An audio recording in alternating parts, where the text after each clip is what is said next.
Blackpool, dans le nord-ouest de l'Angleterre, connu pour sa tour emblématique et sa plage face à la mer d'Irlande.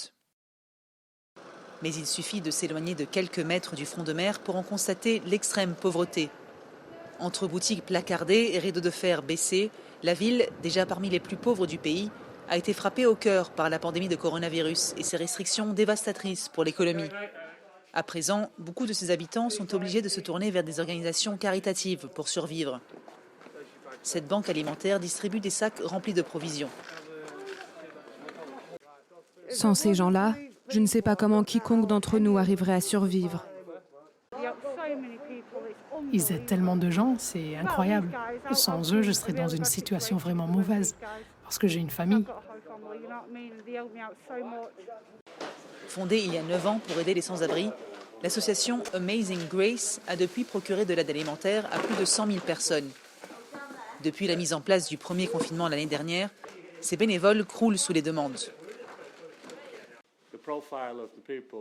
Le profil des gens venant à l'association est passé de sans-abri, de personnes qui dorment dans la rue, de toxicomanes et d'alcooliques, à des employés, des chauffeurs de taxi qui travaillent dur, des agents d'entretien, des personnes qui ont un emploi à temps plein au conseil local.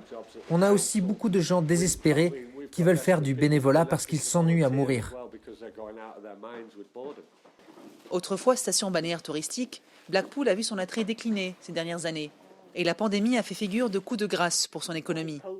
Les banques alimentaires se sont multipliées depuis l'année dernière.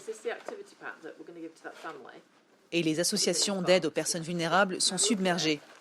Pour la première fois depuis sa création il y a 11 ans, cette association a dû fermer ses portes à certaines familles. 40 d'entre elles figurent sur sa liste d'attente.